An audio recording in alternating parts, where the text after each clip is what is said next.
Yo voy a presentar algo de lo que he estado trabajando, algunas reflexiones sobre lo que he estado trabajando, pero me interesa comenzar mi presentación haciendo como esta reflexión sobre lo que implica estudiar y analizar la relación sociedad-ambiente, ¿no? Es el tema que hoy nos congrega aquí, es el tema que convocó a este congreso. Y si me das la primera. Entonces, voy a dividir mi presentación en tres partes. Primero voy a hablar voy a hacer brevemente, digamos, algunas reflexiones sobre el estudio de la relación sociedad-cultura-medio ambiente en la antropología. La segunda parte voy a hablar sobre la conflictividad socioambiental como un ámbito privilegiado, como una ventana desde donde nos podemos acercar justamente al análisis de esta relación. No es la única, hemos estado escuchando a lo largo de estos días diversos ámbitos desde donde se puede analizar la relación sociedad-cultura-medio ambiente, pero aquí el énfasis va a ser justamente en esta interacción social, que es la interacción social conflictiva, ¿no? La mesa que estuvo antes que la mía ya estuvieron hablando de algunos casos de conflictividad, entonces creo que estuvo bueno, ¿no? que nos abrió la puerta, digamos, a la temática. Y voy a hablar específicamente sobre la experiencia mexicana. No es un trabajo etnográfico, porque esto es un recuento a nivel nacional. Sin embargo, hay una mirada antropológica y tengo que confesar, y entonces ya empezamos como con la sesión de Iván ahora, que lo que me pasó fue que cuando me invitaron al congreso a presentar la conferencia, me llevó como a hacer una reflexión explícita desde la antropología, porque lo que nos sucede a muchos es justamente esto: en la medida en que vamos trabajando, el tema va siendo mucho más central que la disciplina, y aunque está implícita, siempre vale la pena hacer la reflexión explícita, ¿no? Y entonces, además, no solamente hacer una reflexión porque hay que hacer una ponencia para venir a un congreso, sino que sirve como para poder hacer una revisión crítica del propio trabajo y también poder mirar como estos puntos en donde uno se puede resbalar a pesar de tener una posición claramente definida de inicio, ¿no?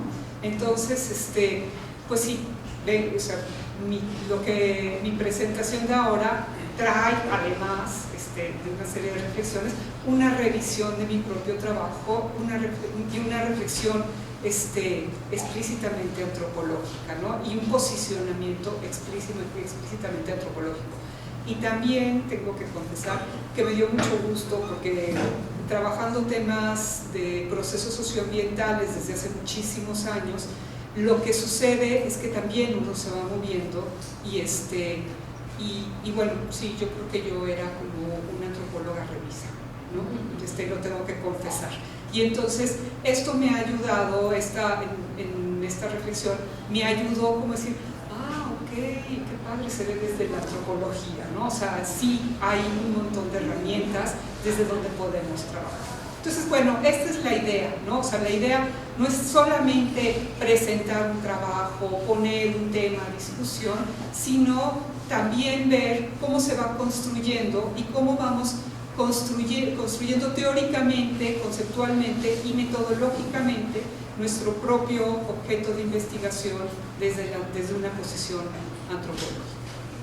Bueno, me voy a ir muy rápido en esta primera parte, porque además es como si no vamos a ser como de clasecita, y tampoco se trata de que sea de clasecita, pero sí es como para ver, bueno, no, el tema de la relación sociedad, cultura, medio ambiente hoy está de moda, pero es una piedra angular en la antropología, ¿no? Pues ha sido de los temas que han estado desde los inicios de la antropología y que vale la pena como más que hacer el recuento de autores, como ver cuáles son las diferentes preguntas que nos hemos hecho desde la antropología para abordar la relación, porque al final pues, lo importante es como la pregunta, ¿no? ¿Qué es lo que nos interesa explicar? Y yo lo que encuentro a grandes rasgos, hay bastantes estudios, bueno, no bastantes estudios, pero hay varios trabajos que hacen una revisión de autores y todo, entonces pues eso no sería lo que yo haría, sino más bien justamente esto, como ver los tres momentos y las preguntas que le subyacen a este interés. Entonces, hay un primer momento en donde las preguntas se centran en tratar de explicar cuál es la relación entre sociedad, cultura y medio ambiente para poder explicar sobre todo los rasgos culturales y los rasgos de organización social, ¿no? Entonces el eje está, digamos, es un eje total y absolutamente etnocéntrico y se pregunta por eso. Tenemos desde el determinismo, o sea, hay varios enfoques, ¿no? Hay varias formas de abordarlo, está desde el determinismo ambiental, que podemos pensar desde los griegos que se están preguntando esto, pero bueno, ya más cercano a nosotros está Montesquieu, y después ya, estrictamente hablando desde la antropología, pues están los trabajos de Boas, de Kroeber, de Leslie White, de Richard Adams, ¿no? Por un lado sí, desde el relativismo cultural, el determinismo ambiental, el relativismo cultural, el neoevolucionismo, y también tenemos los trabajos de Stuart, que es como un puente, podríamos decir, en los años 60, ya más de la ecología cultural, que sigue preguntándose por cuál es el papel que juega el ambiente en la cultura, pero el énfasis está en la cultura, pero hace un puente porque está viendo sobre todo las formas tecnológicas a través de las cuales se transforma y se utiliza el medio natural, que a su vez generan cambios sociales, ¿no? Cambios culturales. El otro momento, que aquí me puso uno, pero en realidad es dos, es este otro momento en donde a partir, digamos, ya de los 60s y los 70s del siglo pasado, en donde la preocupación ya está por explicar cuáles son las condiciones ambientales, o sea, cuál es el papel de la cultura sobre las condiciones ambientales, ¿no? Entonces lo que vemos es ya no es solamente un enfoque relacional, sino que empieza a haber este enfoque interactivo.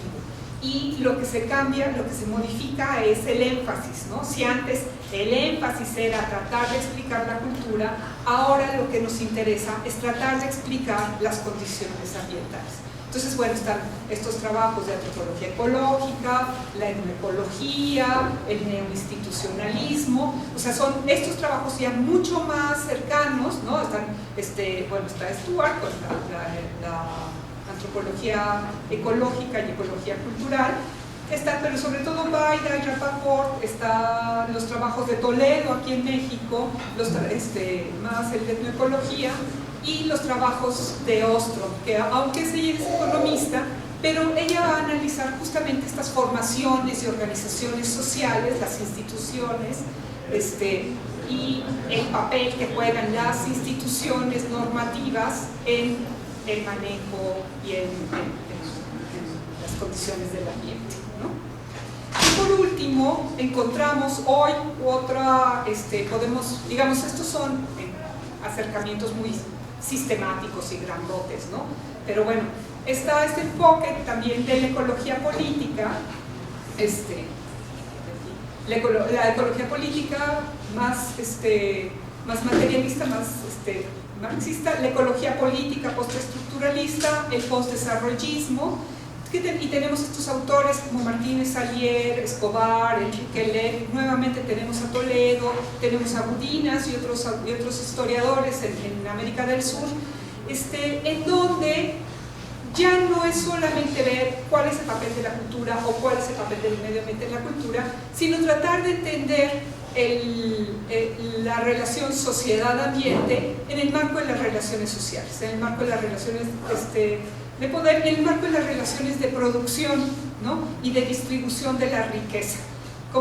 qué sucede, o sea, cuál es el papel, digamos, es más un enfoque de economía política, pero lo que interesa es ver justamente este cruce entre los modos de producción, el sistema productivo, las relaciones de producción y las condiciones ambientales.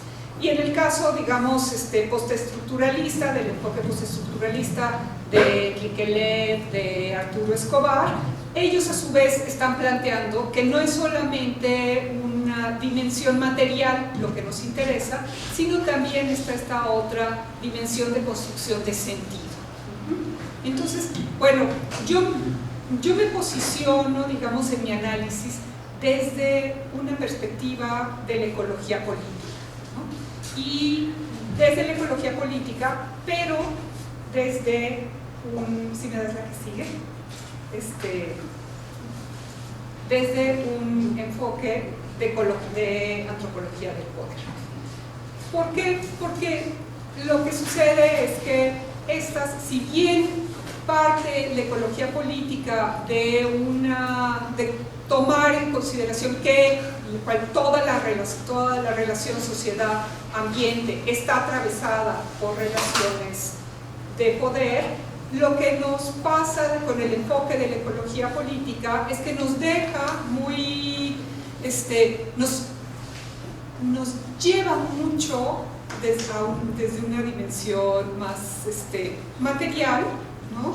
Y nos cuesta mucho trabajo salirnos de las relaciones sociales de producción. Y entonces lo que nos permite un enfoque de ecología de poder, y aquí me vinculo con la participación de Gaby, que abrió la mesa pasada, es que la antropología del poder lo que nos va a permitir no es solamente ver las relaciones de poder en términos de relaciones de producción, sino estas relaciones de poder que imperan en todo tipo de relación social, ¿no? Entonces, digamos, sin dejar de pensar en las relaciones de producción, pero nos va a permitir poder mirar acercarnos, digamos, a la relación sociedad-medio ambiente atravesada por el poder, ¿no? En todas las relaciones de poder. Y cuando me refiero a todas, estoy hablando no solamente aquellas que se producen en el marco de la producción capitalista, sino también aquellas otras que construimos desde nuestra vida cotidiana, desde nuestras interacciones cotidianas, ¿no? Muy Foucaultiano, y en este congreso Foucault, Bourdieu ha estado presente, ¿no? Entonces, digamos, desde ahí es donde yo estoy trabajando. ¿Qué implicaciones tiene construir, digamos, un análisis de la relación sociedad-ambiente, ¿no? Sociedad-cultura-ambiente, desde un enfoque de antropología del poder? Bueno, primero nos lleva forzosamente a cuestionar y reformular los conceptos centrales, ¿no? El concepto de cultura, el concepto de medio ambiente y el concepto de sociedad, ¿no? Desde esta perspectiva de poder.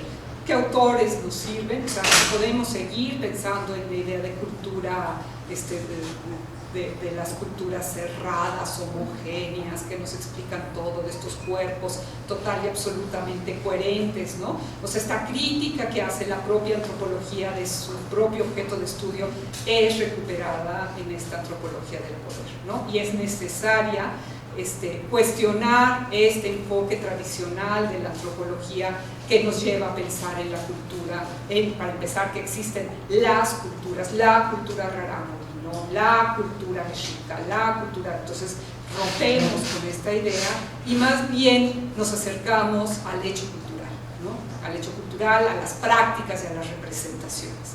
Por ahí nos está llevando la antropología del poder. También nos lleva a cuestionar y a reformular el concepto de sociedad, porque también nos está invisibilizando las diferencias y sobre todo invisibilizando las diferencias de poder, ¿no? Como cuando hablamos de la sociedad parece que todos somos iguales, ¿no?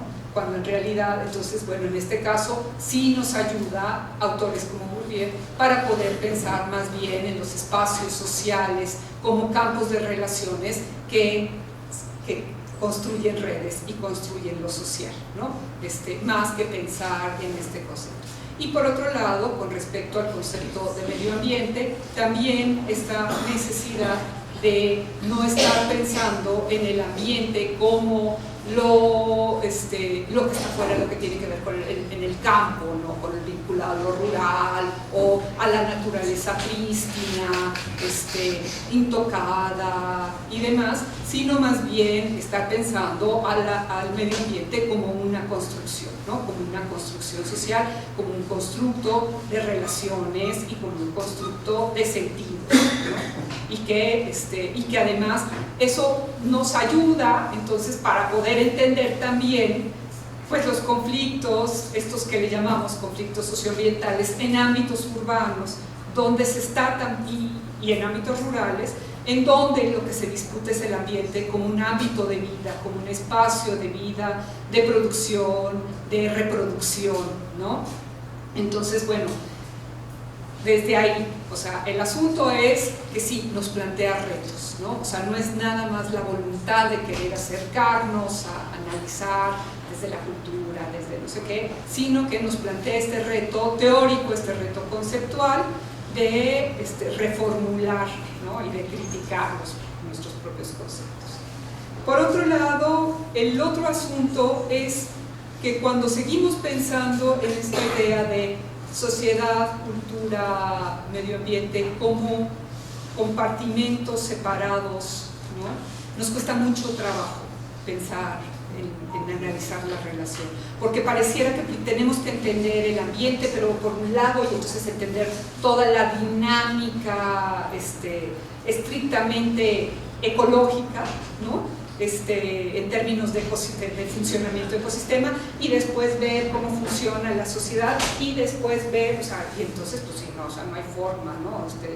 Nos genera pues un agobio, por decirlo menos, ¿no? Y además no hay forma de poder. Entonces también pensar en esta idea de que la relación sociedad, ambiente, cultura no son separaciones, no son ámbitos a la sociedad, el ambiente, la cultura, no son ámbitos que están separados, sino que existe un continuum entre ellos, ¿no? Y hay esta interacción continua, y se producen y se encuentran y se influencian y demás. Entonces, bueno, seguimos, ¿no? Con las dificultades. La tercera dificultad, pero bueno, finalmente esto es como la sal y la pimienta, ¿no? O sea, sí son las dificultades, pero va a ser lo que lo va a hacer mucho más denso en términos de nuestros análisis y mucho más interesante. Por otro lado, esta necesidad de concebir la relación, esta relación en un marco de tensiones y contradicciones, ¿no? Y entonces así, o sea, rompemos con este esencialismo, con esta idea de, o sea, ya rompimos con la idea de que la cultura rarámuri no hay tal, la cultura rarámuri no, bien nos lo explicaba Gaby hoy cuando empezó, así empezó, ¿no? su presentación. No, ni tampoco es ligerita la relación, ¿no? Siempre son relaciones que están en continua, es una relación que se construye en la tensión y en la contradicción. ¿Y por qué habría de ser de otra manera? ¿No? Todas nuestras relaciones son así, ¿no? Siempre estamos en continua tensión y en continua contradicción también, ¿no? Estamos ahí. Y por último, también en esta misma idea, además viendo que está en este marco de tensiones y contradicciones, también nos lleva a analizar la relación en su constante producción, negociación y reformulación, ¿no? No está dada, no está construida, no son lo que piensan los Nayeris, ¿no? O sea, no es la relación de los Nayeris, sino es esta relación que se está continuamente formulando y se está negociando, porque como además está atravesada por las relaciones sociales, se negocia entre unos y otros, ¿no? Todo el tiempo estamos negociándola, no solo en términos materiales, que hemos visto varios ejemplos a lo largo de estos días, sino también se está negociando en términos simbólicos. Hay una negociación. Si me das la que sigue. Bueno, voy a entrar ya al tema, Y voy a decir, ¿por qué? Voy a presentar, todo el tiempo voy a estar presentando como imágenes, ¿no? ¿Por qué cuando hablamos de la conflictividad socioambiental, de qué estamos hablando? Bueno, hay algo que parece una verdad de perogrullo, pero vale la pena siempre decirlo. Si estamos hablando de conflictos socioambientales, no estamos hablando de problemas socioambientales, ¿no? Entonces, estamos hablando de conflictos, o sea, de confrontaciones entre unos y otros. Ajá.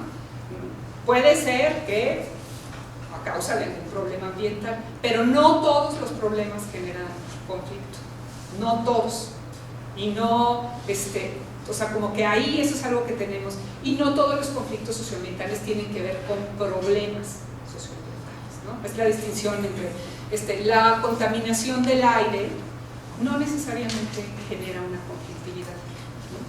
Pero la contaminación del aire, cuando alguien le pusieron una fábrica junto a mi casa y nos contamina y demás, ahí puede ser que exista una confrontación entre la población, la empresa, las autoridades y demás, ¿no? Entonces, de entrada, esto es algo que tenemos que tener claro.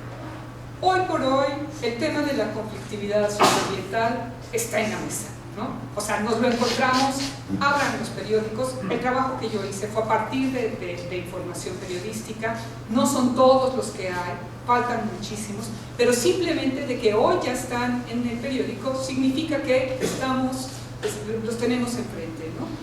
Entonces voy a pasar algunas fotos que son justamente de esto, ¿no? O sea, y que están planteando qué es lo que se está disputando, por qué la gente está saliendo a la calle, por qué la gente está enfrentándose y confrontándose con otros, ¿no? Porque hay violencia a propósito de esto, por qué se generan formas organizativas y por qué se generan otros discursos y demás. Entonces, bueno, pues está el tema del agua, no nos vamos a dejar, este es Cabo Pulmo, me parece, no a la minería, lo tenemos de norte a sur, ¿no? O sea, de Baja California, o sea, de los viejos, los tenemos desde los viejos sitios mineros, ¿no? Los lugares mineros, que es el norte del país, a lugares en donde no había habido minería, por lo menos en los últimos 200, casi 300 años, ¿no? Los de la minería, es otro de minería, que es en Xochicalco, porque afectaría la zona arqueológica de Xochicalco, el acueducto Independencia de los Yaquis, es en Chiapas contra la carretera, entonces son los de la defensa de la tierra y de los bosques, la defensa del agua, de los bosques en Xochicuautla, en contra de la siembra de transgénicos en la península de Yucatán, en contra de las fábricas que están contaminando, en el estado de Hidalgo, esquina con el Estado de México, los proyectos eólicos, las hidroeléctricas, la fractura hidráulica, la defensa de los manglares, la defensa de los bosques, la defensa de los bosques, de los bosques otomíes, ¿no? Pero también la defensa de los bosques en las ciudades, ¿no? Entonces, es la defensa de los bosques en las ciudades, el bosque de Chapultepec, pero también el bosque de la Pastora en Nuevo León, pero también el bosque de Nixtiquí en Guadalajara. Entonces, estamos en presencia de esto, en defensa de los espacios urbanos, en defensa también de los pueblos que están conurbados a las ciudades, en defensa de colonias dentro de las ciudades, en contra de los desarrollos inmobiliarios, porque digamos, afectan el entorno urbano y además van a generar escasez de agua. Ahora, el tema de la conflictividad socioambiental, aquí en México lo tenemos por todos lados, ¿no? O sea, es un tema, ¿no? Es un tema que requiere atención de todos lados, no menos del pensamiento académico. Pero también está en todo el mundo. Este es un esfuerzo de un grupo de un grupo interdisciplinario, internacional, comandado por la Universidad Autónoma de Barcelona, por el doctor Martínez Alier, que ha venido haciendo este mapa que se llama EJOLT. Lo pueden buscar, meterse a la página en internet, que es un atlas de movimientos por la justicia ambiental en todo el mundo. Tenía, no sé, 4.000 y tantos, o sea, esta foto es de 4.000 y tantos casos el año pasado, hoy son más de 8.000, o sea, todos los días un mapa interactivo, realmente vale la pena. Entonces, algo nos está llamando la atención, y que nos está llamando la atención, tiene que llamar la atención a todo el mundo, y la academia tenemos que estar, y estamos de hecho reflexionando al respecto. De alguna manera esto es lo que yo he estado trabajando, o sea, en los últimos años. Está actualizado al 2013, no he actualizado, digamos, mi mapa para traerlo, pero la base de datos sí, hasta el 2015. Es un ejercicio, no son todos, ¿no? Es un ejercicio de registro y sistematización y georreferenciación y seguimiento de los casos de conflictividad socioambiental de visibilidad pública. O sea, ¿qué quiere decir de visibilidad pública? Los que han aparecido en la prensa nacional. Vamos a ver un hueco que tenemos enorme en el norte, y puede ser por varias cosas. Uno, no porque no haya, o puede ser que no haya, es cierto. También es cierto que la investigadora pudo haberlo hecho mal, ¿no? Pero les tengo que decir que la investigadora es muy obsesiva. Entonces hizo un trabajo muy obsesivo. Pero nos puede hablar de varias cosas, y una es que la prensa nacional no es nacional, ¿no? O sea, de entrada es esto, o sea, que la prensa nacional no nos está reportando lo que está sucediendo en el país, sino lo que sucede en el centro del país o en algunas regiones, ¿no? Entonces, bueno, digamos, por eso podemos tener un subregistro. Entonces, si buscamos en la prensa local, este mismo mapa, si se hiciera aquí, siguiendo la prensa local, seguramente tendríamos muchos más, ¿no? Pero también hay otro dato que vale la pena considerar, que no es casual que sean los estados del norte en este periodo del 2009 y 2013, en donde teníamos una pugna por territorios controlados por el narco, ¿no? Entonces, digamos, aquí entra también esta otra variable que también está afectada. ¿Y qué quiere decir? Que algo sucede ahí, ¿no? O sea, que pueden ser conflictos. O sea, si hubiéramos querido ver esto en los años 60, no lo hubiéramos podido encontrar, porque teníamos un órgano de control por parte del Estado, que era la Secretaría de la Reforma Agraria, que podía tapar esto, ¿no? Y eso, ¿por qué no explotó esto? Pues porque estaba, después cuando uno empieza a ver, bueno, pues es porque estaba ahí la Reforma Agraria, que tenía muchísimo control, ¿no? Y entonces aquí el asunto de la presencia del narco, y sobre todo este narco tan territorial, y en ese momento puede ser que también haya influido, no sé, ¿no? Digamos, la discusión. Realmente lo importante más bien es ver, bueno, y que haya más en el centro, pues puede ser también por muchas razones, entre otras, pues que sí, que haya más registro, que haya más por parte de la prensa, también es la zona más poblada, entonces pues eso también tiene que ver, y hay una larga tradición también de organización social en el centro y sur. Ok, ¿qué nos dicen estos conflictos? De entrada, no podemos pensar en, o sea, la conflictividad socioambiental es nueva, ha existido siempre, pero si hoy la estamos trabajando, requerimos tipificarla, y se requiere tipificar, y también para no pensar que todo es lo mismo, ¿no? Y que podemos analizarlos y verlos como si todos fueran iguales o todos tuvieran la misma causa. Las fotos que yo les enseñé son las que salen en el internet, ¿no? Pero hay estas otras pugnas, digamos, por los recursos, por el control de los recursos, y aquí en Chihuahua son históricas, las luchas por la tierra entre varias comunidades indígenas y los mestizos, que esos no salen fotografiados, ¿no? Entonces, por eso no está ahí a la hora que les presento. Pero este es un tipo de conflictos que fueron los que dominaron, digamos, siglo XIX, siglo XX, que son esta lucha por el control de los recursos, por los recursos bosque, agua, tierras, ¿no? En donde no se está disputando el recurso, no se está planteando que haya un cambio en el uso del recurso, sino es el agua que se necesita para los cultivos, es el agua que se necesita para que el otro se roba para los cultivos, ¿no? O sea, no es el agua de los cultivos que ahora va a alimentar una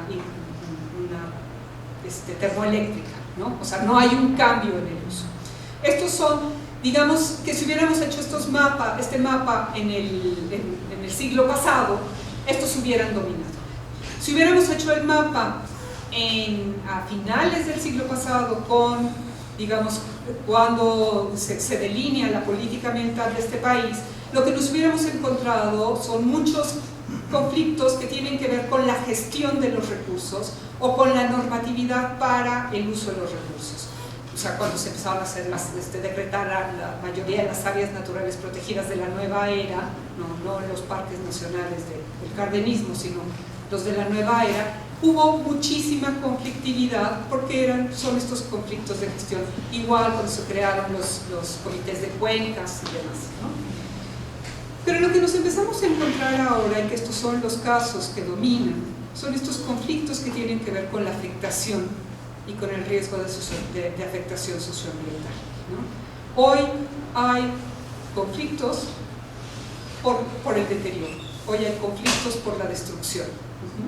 Algo está pasando. Estos son los conflictos de la nueva era, ¿no? Entonces hay un gran drama, ¿no? Yo siempre digo, sí, hay dos noticias, una mala y una buena, ¿no?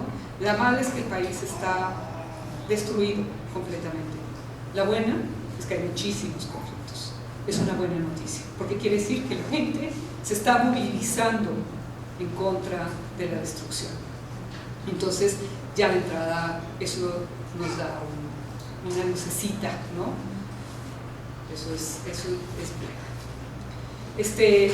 viendo, digamos, o sea, aquí son 162 casos a nivel nacional.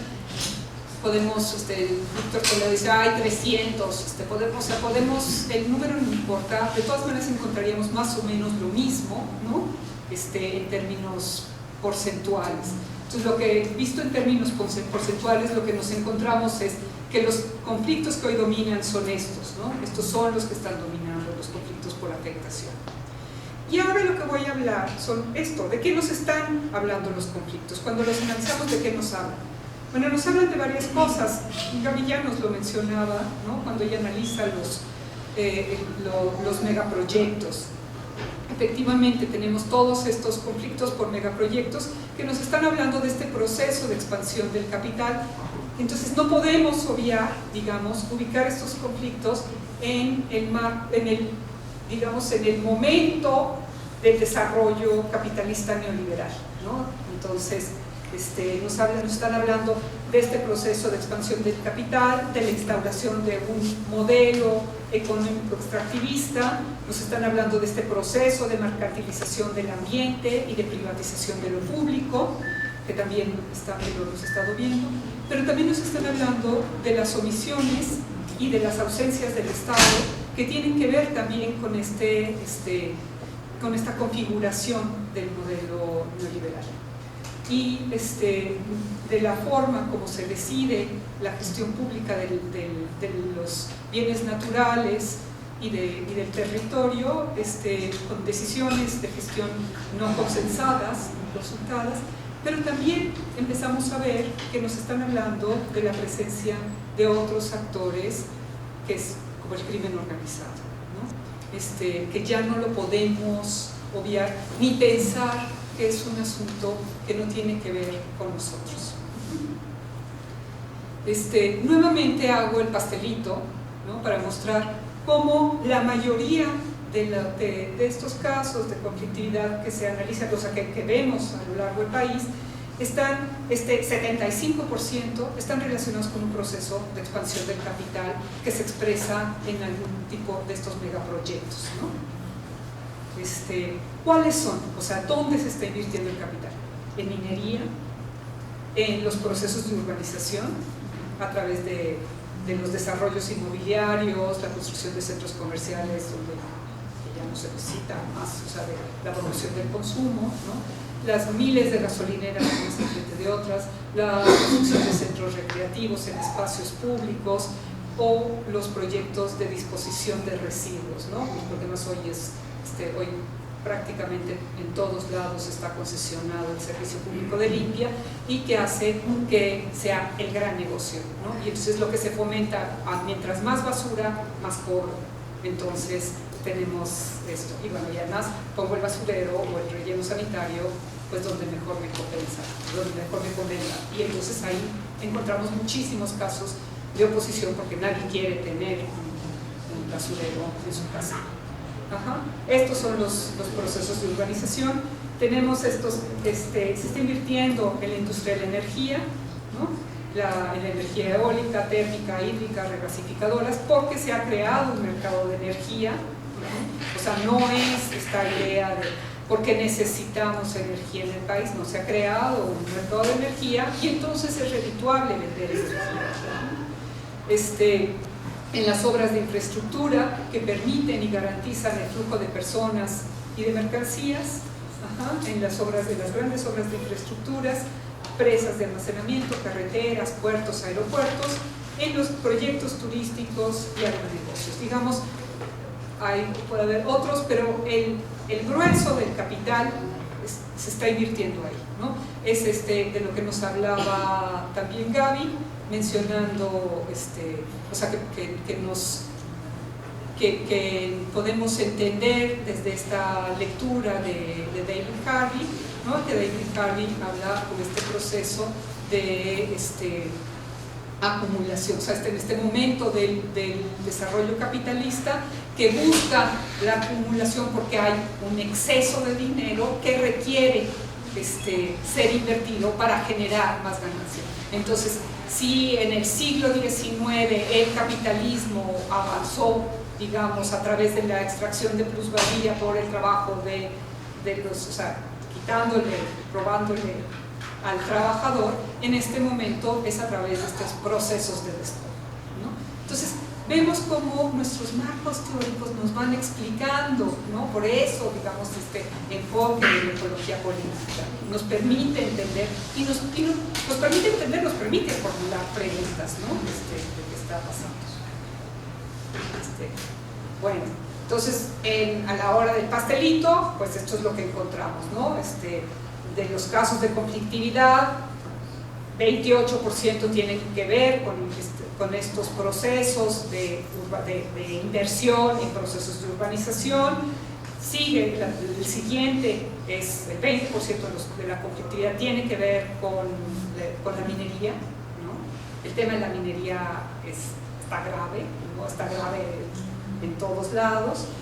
Y aquí, ¿no? Estamos, lo mismo que les acabo de decir, nada más que partido, pero quiero llamar la atención sobre este asunto de los procesos de urbanización y los procesos extractivistas, ¿no? de la extracción minera. ¿Por qué? Porque también nos está hablando de un país que está dejando, o sea, un país cuya población en un 78% está hoy viviendo en las ciudades, ¿no? Un país que se está urbanizando, un país que está dejando de ser rural, y por otro lado también nos permite entender esta resistencia por parte de muchos pueblos y comunidades a ser absorbidos por las ciudades y por el modo de vida urbano. Perdón, si me hace que diga así, yo paso.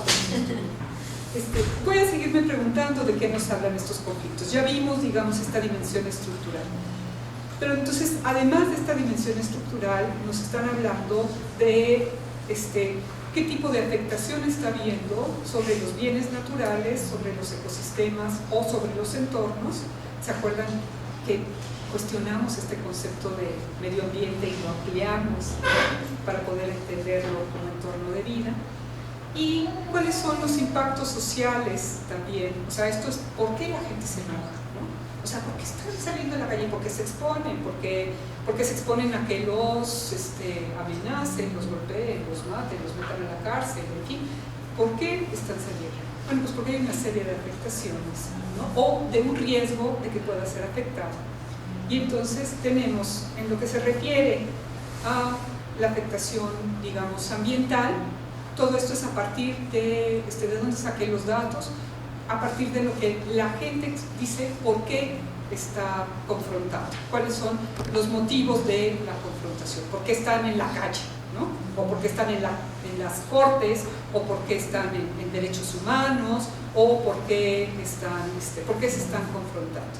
Y entonces, bueno, la mayor parte tiene que ver con afectación al agua, 37%, y esto que nos han dicho desde hace unos años de las próximas guerras serán por el agua, es cierto, pero el punto es que no es solamente una disputa por el agua como bien natural, ¿no? Una disputa por el acceso, sino que muchos de estos casos, la gran mayoría, tienen que ver con la contaminación del agua.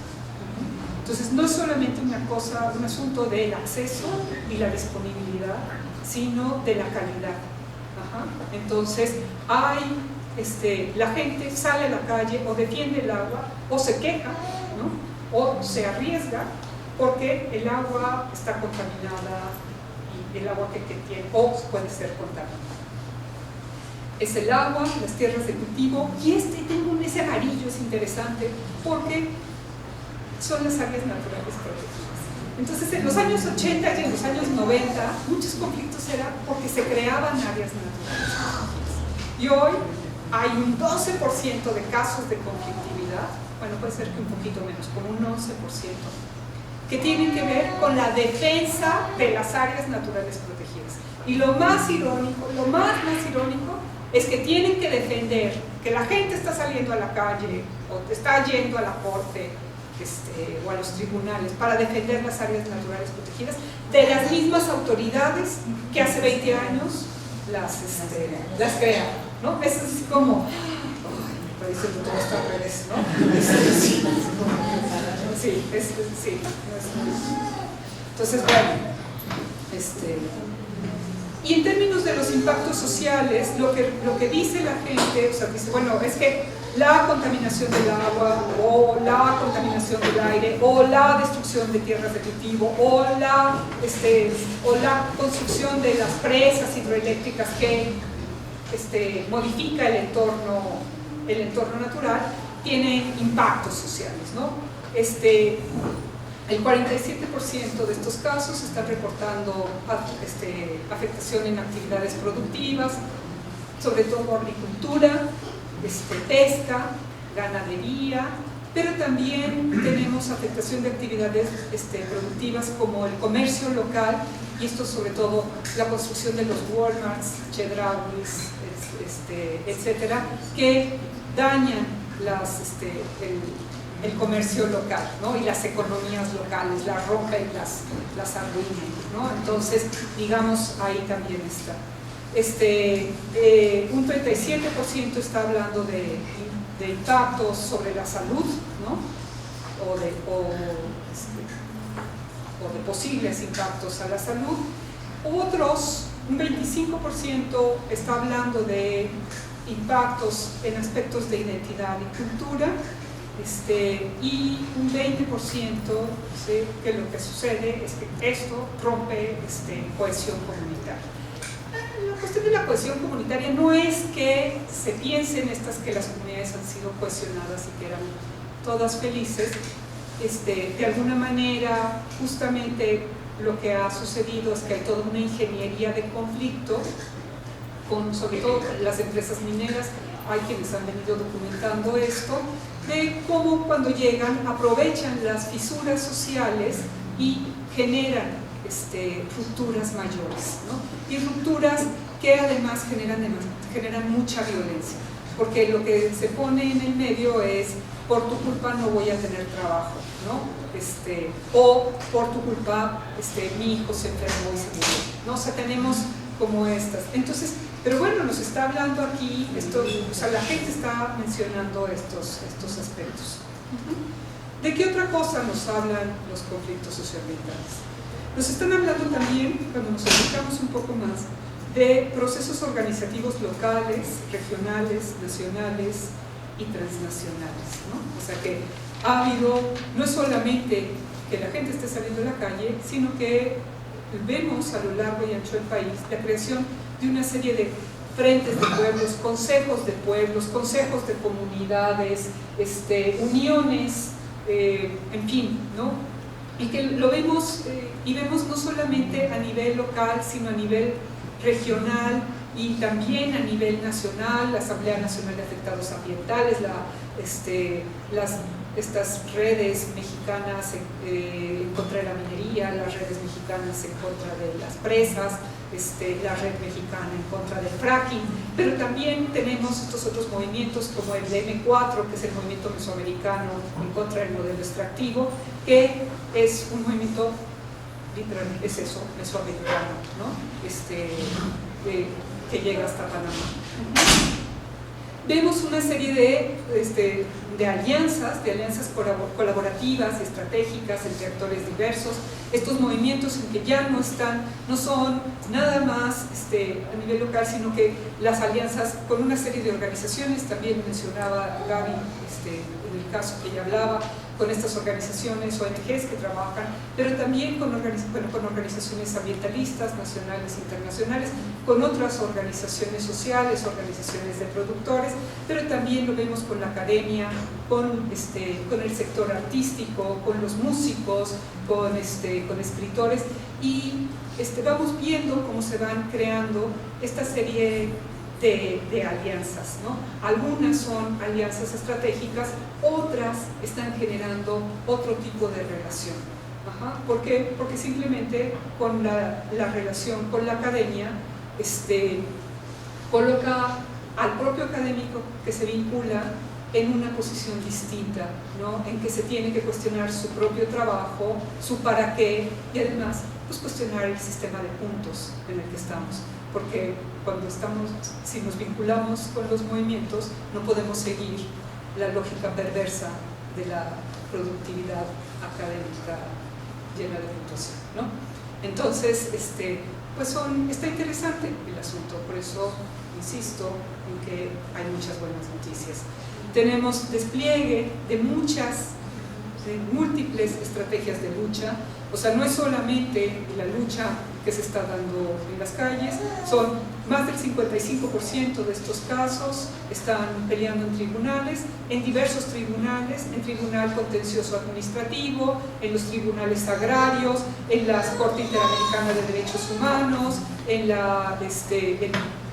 o sea, los tenemos en diferentes sitios. Entonces, bueno, además de la acción directa, tenemos esta acción legal, pero también tenemos como otras estrategias de lucha.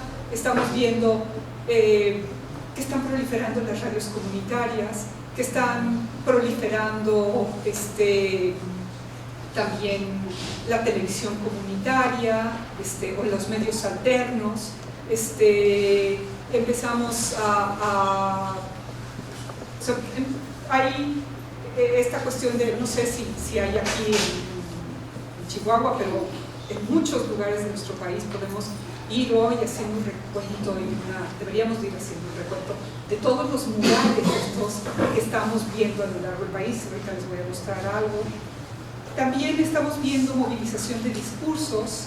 Se están movilizando creando y movilizando diferentes discursos, se movilizan los símbolos, se movilizan una serie de significados, ¿no? O sea, se moviliza igual Zapata que la Virgen de Guadalupe, en fin, ¿no? Pero también vemos que son algunas luchas por la democratización de las decisiones y la autodeterminación de los pueblos. Y la democratización de las decisiones, no solamente con respecto al Estado, sino también que ha implicado en muchos casos un proceso de reflexión interna, ¿no? En términos de cómo se toman las decisiones al interior de las comunidades, ¿no? Decisiones porque pueden ser pueblos muy en lucha, en donde los varones han tomado las decisiones siempre sobre el territorio. Y entonces, en estos casos de conflictividad ha habido estos procesos, digamos, en todos lados, y estos son como los grandes retos, justamente, y eso solamente lo miramos si hacemos este acercamiento desde el poder, que vemos cómo también ha cuestionado la forma como se toman las decisiones sobre el territorio. Okay. Voy a pasar una serie, ya casi voy a terminar, ¿no? Para no cansarlos más, pero mostrarles una serie de imágenes que nos da cuenta de estas otras últimas cosas que nos muestran la conflictividad socioambiental en términos de alianzas, estrategias, formas organizativas y demás. Este es este foro de pueblos originarios de la sierra, en donde se encuentran yaquis, guarijíos, rarámuris, y ahí están. Estos son algunos ejemplos, ¿no? Como el Consejo de Pueblos Unidos por la Defensa del Río Verde en Oaxaca, el Copudeber, el Frente de Defensa de Huiricuta, el Frente de Pueblos en Defensa de la Tierra y el Agua de Puebla de Tlaxcala. Ahora había que agregar Morelos, porque también se junta este Frente de Pueblos. Entonces vemos cómo se hacen estas alianzas, que son alianzas regionales, el Colectivo Oaxaqueño de Defensa de los Territorios, el Consejo Tillatlali de la Sierra Norte de Puebla, que congrega comunidades nahuas, pero también totonacas, también comunidades mestizas. Estas otras organizaciones de lucha regionales, como La Vida, que es la Asamblea Veracruzana de Iniciativas y Defensa Ambiental, vean los nombres, ¿no? Que ya no son solamente de lucha, sino también se está planteando esta idea de la construcción de iniciativas, el movimiento contra las presas, ¿no? el movimiento de afectados por las presas y en defensa de los ríos, el MAPDER a nivel nacional, la Red Mexicana de Afectados por la Minería, que les hablaba del EB4, del Movimiento Mesoamericano contra el Modelo Extractivo, la Asamblea Nacional de Afectados Ambientales, ¿no? Que esto trata de ser a nivel nacional, y actualmente este impulso de nosotros de la campaña nacional en defensa a la madre tierra, a la cual estoy haciendo propaganda ahorita, y les invito a que se metan a la página, que participen, que se unan, que no sé, ¿no?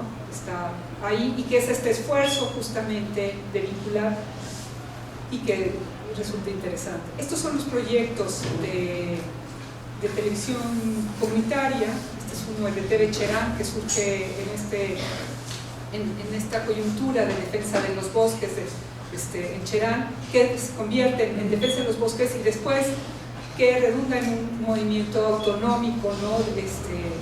Muy interesante, y que se ha impulsado, digamos, estos son algo que me encanta, los murales, ¿no? Lo podemos ver en diferentes lugares del país, como estas estrategias de lucha, y que están, ojalá que haya muchos alumnos y que les den muchas ganas, ¿no? Porque está este asunto de la imagen, ¿no? Que se está en un país como México, con esta tradición muralista, ¿no? En esta tradición muralista revolucionaria, ¿no?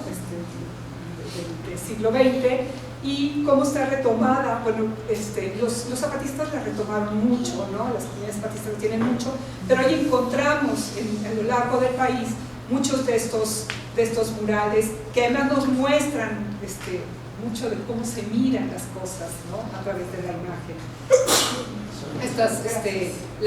Otras estrategias, la caravana, ¿no? Esta caravana nacional de los yaquis. ¿Qué otras estrategias de lucha? Campañas comunitarias de reforestación. Entonces no solamente tenemos confrontaciones, sino tenemos una serie de prácticas, ¿no? Y también entonces de pronto tenemos esto, ¿no? Los rituales. ¿Son los mismos rituales? Pues no sabemos, pero hay este asunto de utilizar el ritual, de movilizar el ritual, ¿no? Y aquí es importante como que no esencialicemos, ¿no? Para no esencializar de los pueblos indígenas, no sé qué, que siempre han estado vinculados a la madre tierra. O sea, la madre tierra es un discurso que se está movilizando en la resistencia. La madre tierra no existe, ¿no? La madre tierra es un constructo y hoy se está construyendo desde ahí, ¿no? Se está construyendo, digamos, es este discurso cargado de sentido y cargado, ayer cuestionaron el uso de la palabra, pero lo voy a volver a decir, cargado de rabia, ¿no? No de la rabia de la enfermedad, sino de la rabia de la emoción. Entonces, bueno, este es como se movilizan. Este es una ofrenda que se está poniendo en el Monumento a la Revolución el día que inició la campaña este año, ¿no? Estos son otros, vean, Zapata, ¿no? Entonces se moviliza el símbolo de Zapata, pero también a Guadalupe Tonantzin, ¿no? O sea, tenemos esta... Ay, sí, por favor, pongan a sus alumnos a hacer un análisis de estos porque es una maravilla, ¿no? Y esto que nos muestra ríos vivos y libres, comunidades vivas y libres, ¿no? O sea, que justamente nos está llevando que nos está llevando a esta vinculación, ¿no? A esto que fluye entre, no hay posibilidad de uno sin el otro. Ya casi por terminar. ¿De qué nos hablan los conflictos? ¿De qué más nos hablan los conflictos socioambientales?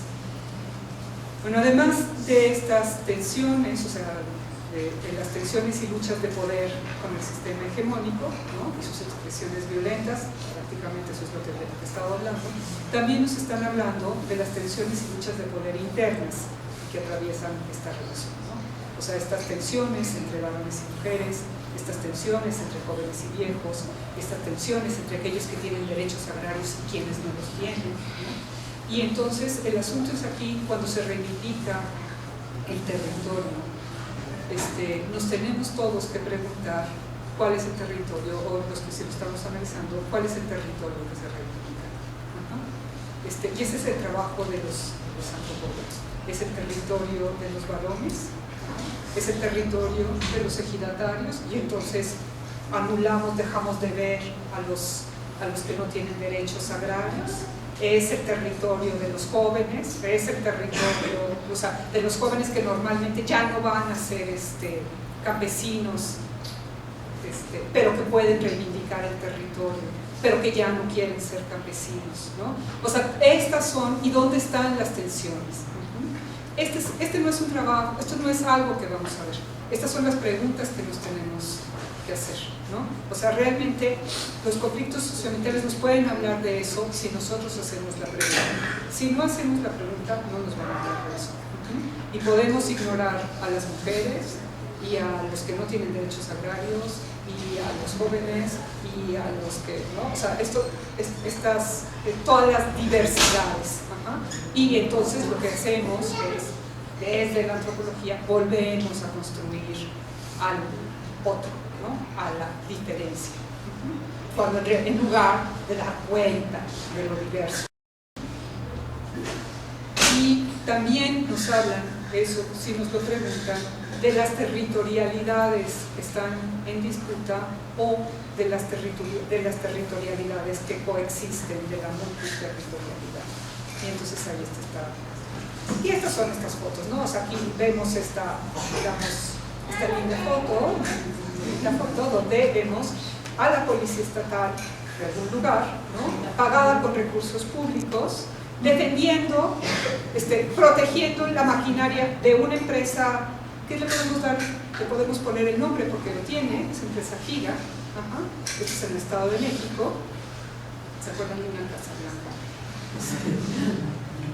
Es la misma empresa, ¿no? La policía está cuidando, resguardando a la maquinaria de la empresa privada, y es una policía que está pagada con recursos públicos. Cuando los comuneros que están ahí están en conflicto porque están defendiendo los bosques comunes, ¿no? O sea, hay algo nuevamente de estas paradojas de nuestro país. Ok, y entonces ahí está, ¿no? O sea, estas confrontaciones, esto que les digo, bueno, que nos hablan de estas confrontaciones entre dos modelos distintos, ¿no? Este modelo, por lo menos, ¿no? Pero también, como les decía, nos hablan de estas otras tensiones, ¿no? Y entonces, aquí tenemos no sé dónde es, pero es este movimiento en defensa, no sé si lo tengo, en defensa de la tierra, el territorio, y por la participación y el reconocimiento de las mujeres en las decisiones, ¿no? Y no están hablando de las mujeres en las decisiones frente al modelo hegemónico hacia afuera, ¿no? Capitalista neoliberal, sino también en las decisiones internas. Y nos lo encontramos en los murales, ¿no? Nos lo podemos encontrar ahí, vamos a ir viendo aquí a las mujeres, y lo encontramos en ciertas prácticas. Esta es una yoga en una comunidad con estas radios comunitarias, entonces es mujer, es indígena, es joven, ¿no? Y que han tenido que dar la batalla al interior de sus propias comunidades. Estos son los jóvenes, estos son jóvenes de Cherán, ¿no? Mandatados por el Consejo Kerry, que para el proyecto de la televisión comunitaria. Pero son jóvenes que ya no son campesinos y están en esta, ¿no? Y que están planteando justamente esta tensión que hay intergeneracional. Y ya por último, aquí ¿qué desafíos teóricos metodológicos nos plantea el análisis de la relación sociedad-ambiente vista desde los conflictos socioambientales y desde esta perspectiva de la antropología, del poder? O sea, digamos después, o sea, son unas de muchas que podríamos pensar, ¿no? Bueno, por un lado, insisto, no se trata más de una visión sistémica que de una visión holística, ¿no? O sea, en contra del holismo, sino más bien en términos de ver estas interacciones y de las formas como se interdefinen y se resuelven. Requiere mucha precisión y rigor conceptual, ¿no? O sea, hay un cuerpo conceptual que debe ser trabajado y que tenemos que estar pendientes todo el tiempo, ¿no? Para no dar por hecho que estamos trabajando en conflictos. Bueno, ¿desde dónde estoy trabajando el conflicto? ¿Desde dónde estoy definiendo el conflicto? Porque no es lo mismo definir el conflicto desde una visión funcionalista que desde la sociología del conflicto, ¿no? Y desde la sociología del conflicto, desde qué otra corriente, ¿no? Entonces, bueno, los conflictos, digamos, los conceptos eje con los que se trabaja, y bueno, pues es el de conflicto, es el de poder, los autores, el de cultura, el de medio ambiente, el de sociedad, y también el de territorialidad. Con Gaby platicamos hace ratito, en esta que decía, bueno, para mí es importante el concepto de territorio. Yo estuve pensando mucho en el concepto de territorio y de pronto me encontré con territorialidad que nos lleva más a pensar, son conceptos de la geografía política, y que nos lleva a pensar más en, no solamente en la dimensión del espacio, sino en la dimensión social, ¿no? En las formas organizativas y en el control del territorio. Esto implica también, nos requiere una apertura epistemológica, porque para abordarlo necesitamos trabajar con otras disciplinas, ¿no? Y eso es algo que el enfoque antropológico nos sirve, pero la antropología ha sido floja en su construcción teórica. Y ha sido floja y tenemos pocos, ha trabajado poco los conceptos. Entonces necesitamos trabajar acercarnos a otras disciplinas, necesitamos leer a los sociólogos, ¿no? Necesitamos leer a los geólogos, necesitamos leer a los biólogos, entonces necesitamos leer a los economistas, nos ayudan, nos sirven, podemos pensar las cosas desde ahí. Por eso necesitamos esto que yo he llamado como la apertura epistemológica. Otro de los desafíos es destacar y analizar las diversidades en lugar de superar la homogeneidad. Y es un desafío porque tendemos todo el tiempo a pensar en términos de la homogeneidad. Por mucho que teóricamente nos definamos, digamos, o sea, tengamos esta crítica al concepto de cultura homogénea, discreta, cerrada y demás, pero de todas maneras ahí estamos siempre en esto, ¿no? Entonces siempre pareciera que estamos viendo los pueblos frente al modelo extractivo, depredador de afuera, cuando en realidad no existen los pueblos, ¿no? O sea, estos pueblos han estado interactuando continuamente y construyéndose en esta tensión, ¿no? Entonces, bueno, como esto, ¿no?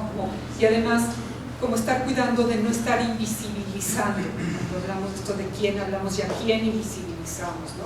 Y que eso es una de las críticas que nos hicimos los antropólogos, ¿no? Cuando empezamos a revisarnos y a criticarnos.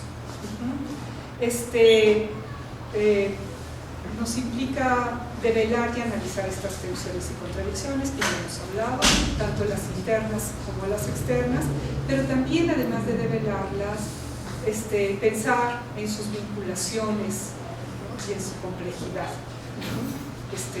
Bourdieu, Foucault nos sirven mucho para esto, ¿no? Para poder pensar, digamos, en esto de estas estructuras que están estructuradas y que son a su vez estructurantes, ¿no? Pensando en este concepto de Bourdieu. Y por último, nada más para terminar y vamos a la fiesta, otro de los desafíos es que para mí es uno de los principales, que es cuestionar y revisar constantemente nuestro trabajo antropológico, nuestra propia práctica antropológica y la forma como construimos el conocimiento, ¿no? Esto es algo que ha salido aquí en algunas de las ponencias, no ha salido en todas, pero yo creo que hay que seguirlo diciendo, tenemos que seguir, o sea, y esto nos toca a todos, ¿no? O sea, no solamente a los antropólogos, a los arqueólogos, a los lingüistas, a los sociólogos, a los geógrafos, es esta cuestión de estar cuestionando y revisando nuestra propia práctica antropológica y desde dónde construimos el conocimiento y qué tipo de conocimiento construimos. Y no sé, a mí siempre me ha parecido un texto magnífico de Boaventura de Sousa, el de la sociología de las ausencias, que nos muestra cómo en nuestra forma de construir conocimiento, si no estamos pendientes, siempre construimos una serie de ausencias o las mantenemos, ¿no? Mantenemos estas ausencias. Entonces, más bien hay que hacer así como una sociología de las presencias, de las emergencias, ¿no? De las emergencias no en términos de urgentes, sino de lo que emerge. La antropología también tiene que plantearse eso, ¿no? Esta cuestión de una antropología de las emergencias. Y podemos decirlo, para terminar, emergencia en el doble sentido, es cierto, ¿no? Emergencia porque urge, ¿no? Y emergencia porque necesitamos visibilizar lo no evidente, ¿no? Y no invisibilizar las desigualdades. Muchas gracias.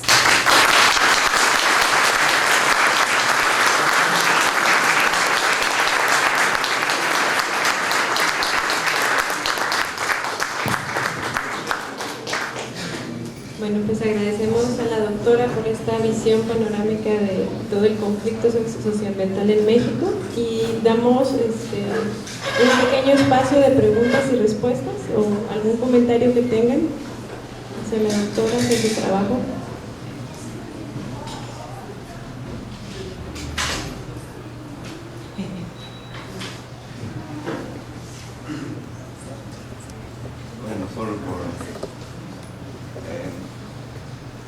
No sé, pienso que sería muy importante rescatar la participación de algunos grupos sociales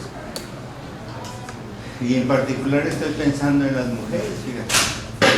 Tú estás aquí presentando el tema, pero ha habido mujeres que vienen trabajando desde hace mucho tiempo. Pienso en Luisa Pared, en Blanca Rubio, no sé qué, hay varias que son famosas por su trabajo, ¿no? Además hay muchos fenómenos en donde la mujer, como un grupo social emergente, pero con una trayectoria, van ocupando espacios de gran importancia, y uno de ellos es la ciencia, y otro de ellos es la medicina, y otro de ellos es el campo. Entonces estamos hablando cada vez más de la feminización de muchos procesos, ¿no? Entonces creo que sería como interesante rescatar ese, o sea, darle el nombre a ese movimiento.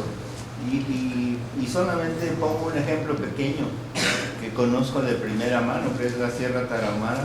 Es muy interesante ver cómo quienes permanecen en la escuela más tiempo son las mujeres. O sea, ya cambió una expectativa, un proyecto de vida ya cambió en la Sierra Tarahumara. Entonces hay niñas que siguen a la secundaria, mientras que los niños al llegar al término de la primaria abandonan la escuela. Pues hay un cambio muy importante.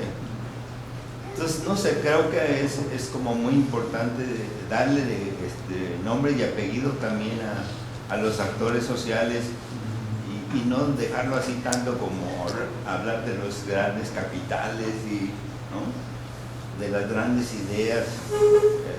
No sé, yo creo que podríamos buscar como darle nombre y apellido por lo menos a algunos movimientos. Es muy interesante la plática.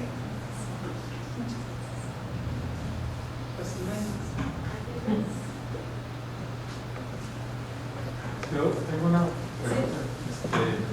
Muchas gracias, primero que nada, la doctora, por su presentación.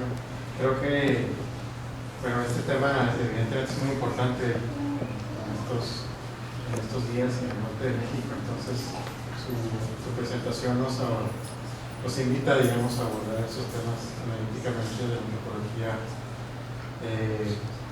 con más fuerza. Yo lo que quisiera preguntarle es cuál es su opinión sobre estas vertientes teóricas y analíticas que ven a los conflictos socioambientales no tanto como un conflicto por los recursos naturales o los intereses humanos, sino más en el sentido ontológico, más cuestionando no solamente digamos, la esfera humana o social, sino en qué medida y en qué grado estos conflictos precisamente pueden ser entendidos como una apertura para entender algo más que está allá, sobre todo algo más que puede estar más visible en contextos indígenas, donde ya no solamente es el cerro, el agua como tal, sino al mismo tiempo el cerro y el agua son seres sintientes que son al mismo tiempo sujetos políticos, ¿no?, como lo menciona Marisol de la Academia y otros antropólogos. Y bueno, eso a mí se me hace interesante, esa perspectiva de análisis de los conflictos, porque de alguna manera no solamente hace una crítica al modelo extractivista actual y liberal, sino también evoca una crítica hacia el proyecto de la modernidad, en donde precisamente nuestros supuestos empíricos y nuestros supuestos ontológicos desde la propia también antropología son cuestionados, ¿no? Los tenemos que cuestionar. Entonces la pregunta tal vez antropológica no es cuáles son los conflictos, sino precisamente qué es el conflicto, o cuáles son los territorios, sino qué es el territorio. Tratar de empezar a hacer otro tipo de una antropología simétrica diferente, que nos permita ver precisamente los conflictos ambientales como otras cosas, como una lucha entre condiciones de vida, no solamente de recursos en sí o el interés humano, sino el interés de algo más amplio. Y quisiera preguntarle su opinión sobre eso.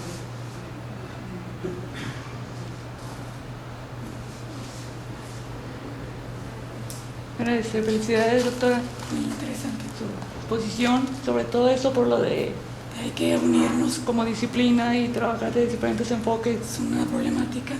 Pero también yo quería comentar que en los movimientos sociales de los 60, como surge de los muchos movimientos sociales de los 60, pues está el del feminismo, ¿verdad? Y una de las protestas de las mujeres precisamente venía de las amas de casa. ¿Qué es lo que estamos comiendo? ¿Qué le estamos dando de comer al bebé? Ellas que estaban en la atención de la alimentación de los niños en esas épocas. Había también mucha protesta también porque algunas mujeres científicas de inicio de los 70 protestaban por el uso del DDT como fumigicida, ¿verdad? Para insecticida. ¿Cómo se dice? Sí. Entonces, ¿cómo nos iba a afectar comernos los cultivos que en la práctica era rociar DDT los cultivos contra las plagas, etcétera, ¿no? Entonces, también ahí está la cuestión del ecofeminismo, no sé si sea lo del ecofeminismo en estos conflictos socioambientales, cómo las mujeres tuvieron esa visión desde el ámbito doméstico y surge a la sociedad, que ya después se comprobó que el DDT sí provocaba cáncer y se retira del mercado, etcétera, etcétera. Entonces, sí hay un movimiento, sobre todo también de las mujeres, y bueno, pues la felicito.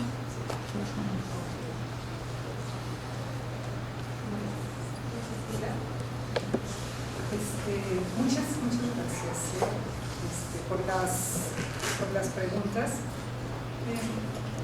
A ver, ¿por qué no le doy nombre? Y además digo, bueno, Luisa es amiga personal, ¿no? Blanca también. El asunto no es, lo que pasa es que es una cuestión de la temática, ¿no? O sea, yo ¿por qué no menciono a Luisa Pared? Porque de lo que estoy hablando es de la conflictividad socioambiental. Luisa es ahorita, por ejemplo, cuando menciono a la vida, no puedo pensar en la organización esta de la vida, la Asamblea Veracruzana, el modelo, la Asamblea Veracruzana de Iniciativas de Defensa Ambiental, está formada por Luisa Pared, ¿no? Entonces, no es que yo esté omitiendo algunos nombres, sino que estaba hablando nada más, estoy hablando de la conflictividad socioambiental, ¿no? De estas pugnas que estamos enfrentando y cómo las analizamos, ¿no? Ese es, por supuesto, digamos, en este análisis, o sea, en los trabajos que se han hecho aquí en México sobre medio ambiente y sociedad, los trabajos de Luisa Pared son referente indispensable, ¿no? O sea, no quiero, o sea, tendría que mencionar a Luisa Pared, a Elena Lazos y a Leticia Durán, o sea, hay un montón de gente que ha trabajado en esto, y me quería hablar sobre la conflictividad socioambiental. Entonces creo que ese es el asunto. Lo que me parece sí importante es esto que usted menciona sobre la feminización. Efectivamente, algo que también nos muestran estos conflictos, estos casos de conflicto, no estudios, sino casos de conflicto, es que están feminizados. O sea, la mayoría están impulsados por mujeres. Hay un protagonismo de las mujeres impresionante, pero además es un protagonismo de mujeres, por lo menos en el centro y el sur del país, es un protagonismo de mujeres no jóvenes, ¿no? Es de madres y abuelas, ¿no? Estamos hablando de mujeres de 60, en sus 50, sus 60, sus 70, simplemente hay que ver las mujeres de Atenco, ¿no? Doña Trini es abuela, estaba el otro día otra mujer con sus 86 años, o sea, son estas mujeres que están ahí y que sí efectivamente se están feminizando. Sobre lo que yo quiero llamar la atención es que no es solamente una confrontación hacia afuera, sino que cuando analizamos el conflicto, lo que tenemos que ver también es que este conflicto está buscando generar cambios hacia afuera, pero también genera cambios hacia adentro. Las estructuras agrarias en México no han sido precisamente lo más abiertas y democráticas, ¿no? Y entonces hablamos de los ejidos y de las comunidades, entonces hablamos de los ejidos y las comunidades indígenas, y por lo menos en Mesoamérica, los ejidos y las comunidades indígenas tienen estructuras agrarias coloniales, ¿no? Y estructuras agrarias posrevolucionarias, que negaron la participación de las mujeres en la toma de decisiones. Y entonces hoy hay una demanda hacia afuera para la toma de decisiones, pero esto implica también que se revise la forma como hacia adentro se toman las decisiones, porque no hay mujeres ejidatarias, ¿no? O son minorías, o son pocas, ¿no? Hay pocas mujeres ejidatarias, pocas, o sea, si es por los derechos agrarios, pues entonces ya quitamos a las mujeres, ¿no? Pues cuando decimos defendemos el territorio, pues por eso insisto, al analista le toca preguntarse qué territorio se defiende. Y vamos a ver cómo hay un proceso de reflexión hacia adentro y que las comunidades empiezan a preguntar cuál es el papel de las mujeres. No es que las mujeres no estén, sino que lo que es importante es preguntarse sobre cuál es el papel de las mujeres al interior de las comunidades y el lugar que tienen en la toma de decisiones, porque son, o sea, digamos, esta relación sociedad-ambiente está atravesada por el poder, por ahí, ¿no? Por ahí también. Entonces, antes de contestar la pregunta esta ontológica, porque creo que tiene que ver con esto, o sea, efectivamente hay una feminización como que viene, digamos, también desde el movimiento feminista y el papel de las feministas, digamos, en estas otras luchas, y normalmente además, pues sí, cuando salen, ¿quiénes son las que salen, las que se preocupan? Las que se están preocupando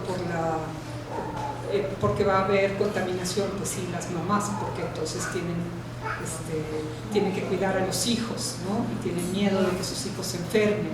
¿Y quiénes empezaron el movimiento por la contaminación del río Santiago en el Salto de Jalisco? Pues las mamás, ¿no? Efectivamente, las mujeres, ¿no? Y ahí, ayer que se hablaba de esta cuestión del miedo, ¿no? Como un movilizador, ahí nos lo volvemos a encontrar. No sé si respondo.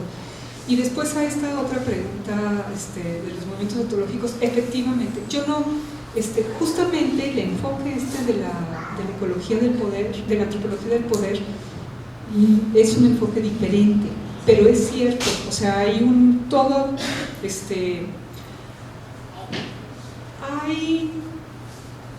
hay toda una propuesta ontológica, una discusión ontológica aquí, porque es esto que tiene que ver con esta reformulación del concepto de medio ambiente, para poderlo entender como una entidad.